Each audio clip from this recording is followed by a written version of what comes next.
Hi there, welcome to my channel where I dive into fascinating economic trends and analyze their impact on society. Colonies had no choice but to use the currency of the so-called mother country. Post-independence, some colonies continued using the currency of their former colonizer. On the other extreme, some countries chose to use the currency of their neighbor or a shared currency in the region. Whether formal or informal, these are known as currency unions.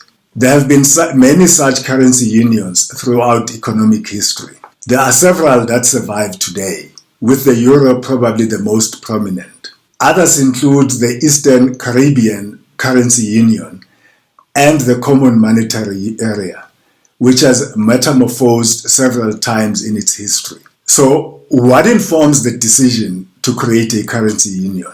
And what are the benefits or disbenefits of being part of one? These questions are the subject of our discussion today. Do visit our website where I curate news and publications from international financial organizations and world central banks. Please also subscribe to this channel and be informed whenever we publish a new video. Putting aside the possible political, social, and cultural reasons for creating a currency union, such as the euro, what are the economic reasons? The theoretical foundation for currency unions was laid by Mandel in his paper, A Theory of Optimum Currency Areas. Others have since refined the theoretical arguments further.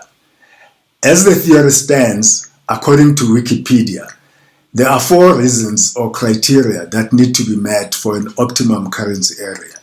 These are, and I quote, labor mobility across the region, openness with capital mobility and price and wage flexibility across the region.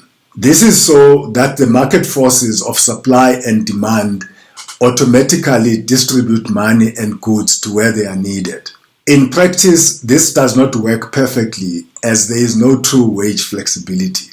A risk-sharing system, such as an automatic fiscal transfer mechanism to redistribute money to areas, sectors, which have been adversely affected by the first 2 characteristics. This usually takes the form of taxation redistribution to less developed areas of a country, region.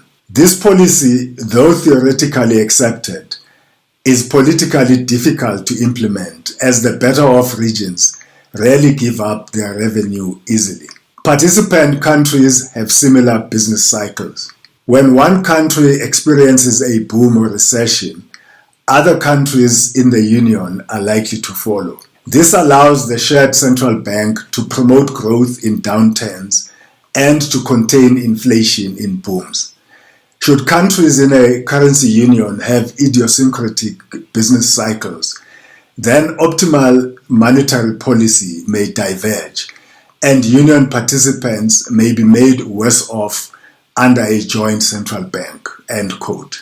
As an aside, in Mandel's paper, he also applied his argument to a single country, specifically the eastern and western regions of the United States, and similarly for Canada. Having discussed the theoretical foundations for currency areas, the next obvious question is, do the existing currency unions meet these requirements? As Mandel argued, this question is an empirical one. The second aligned question is, have the members been made better or worse off by their membership of the union? In a European Central Bank occasional paper titled, The Impact of the Euro on Trade, 2 Decades into Monetary Union, the authors, Vanessa Gunella and others, conclude that the euro has been beneficial for members. They say that, and I quote, the model results show that after the introduction of the euro, bilateral exports among the first wave of euro area countries increased by around 5.5% on average between 1995 and 2015, a small but significant positive impact. According to our estimations, bilateral exports between the first and second waves of euro area countries were between 4% and 6% higher after euro adoption. Bilateral trade among new euro area countries also increased, rising by about 5%, end quote. The waves in the quote refer to how countries joined the euro, with an initial group, that is the first wave, and a second group, the second wave. Consensus at inception was that the euro area did not meet the criteria for an optimum currency area, but there was belief that the introduction of the euro could facilitate this in a self-fulfilling way.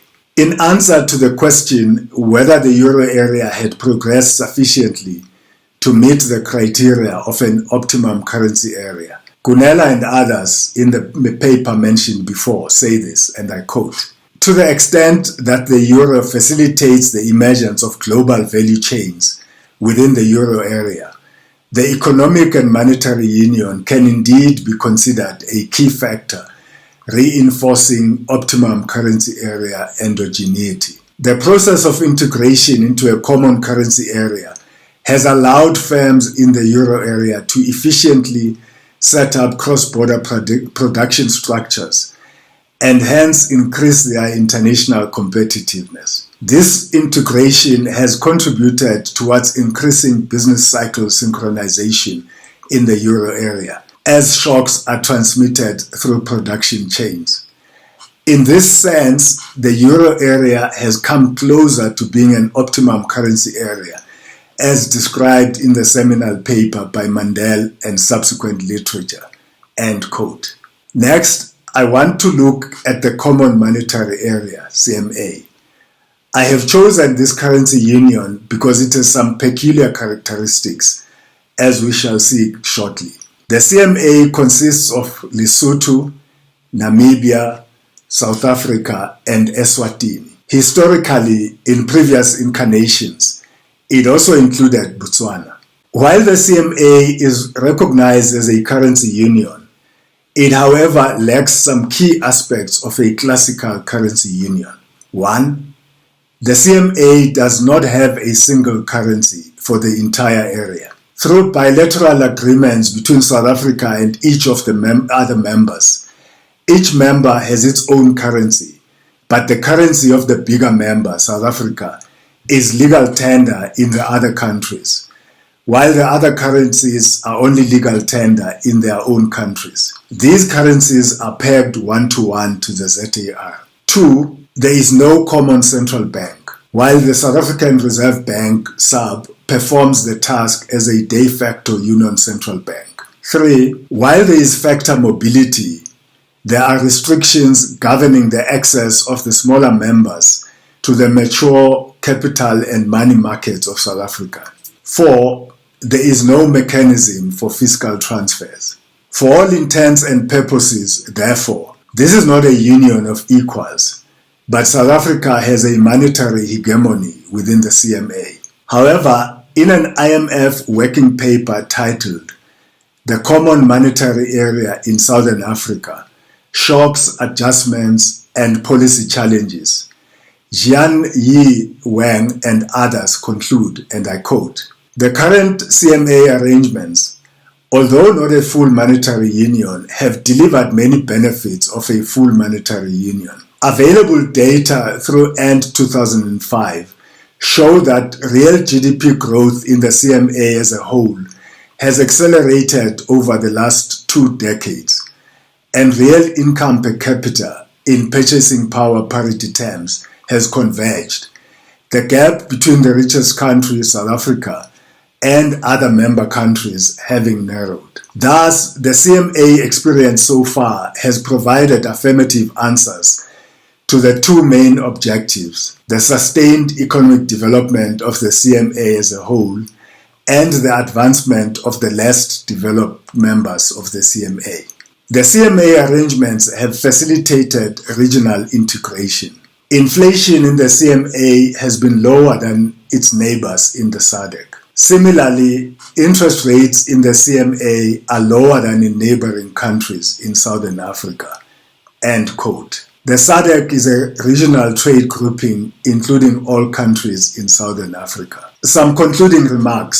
1. The CMA is almost perfectly mirrored by the oldest customs union in the world, the Southern African Customs Union, SACU. I say almost perfectly because Botswana, which, as I previously indicated, is not a member of the CMA, is however a member of SACU. Therefore, taken collectively, the CMA and SACU exhibit the characteristics of an economic and monetary union, with Botswana's situation akin to that of Britain pre-Brexit. Although peculiarly to my mind, the members have never sought to consummate this economic and monetary union. 2. The South African currency is legal tender in Zimbabwe, along with the US dollar and pound sterling. So clearly, Zimbabwe is a de facto member of the CMA, and of course of the sterling currency union and the dollar currency union, and yet has not joined formally. Those who are familiar with the regular hyperinflation in Zimbabwe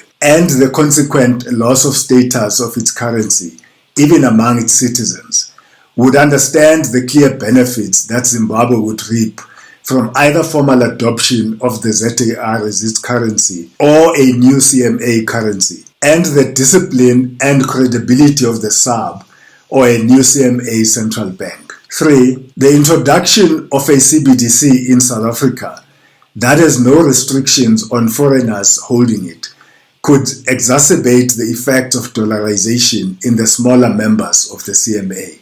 Dollarization or currency substitution is the phenomenon of residents of a country to have holdings of assets denominated in a foreign currency, or to prefer to transact in a foreign currency. This dollarization may be official or unofficial. To the extent that the ZAR already is legal tender in the other member states, unless otherwise decided, it is safe to assume that a ZAR CBDC would also become legal tender. The dollarization could be substantial, especially if the ZAR CBDC were to be issued first or be perceived by residents of the other countries as superior in some way, for example, better security features, and so on. So therefore, the member central banks would have to take steps to synchronize their design and timing of their respective CBDCs to avoid this problem. That's it for today's video. I hope you found this analysis insightful. If you did, please like this video and don't forget to subscribe to our channel for more engaging content like this. As always, I appreciate your support.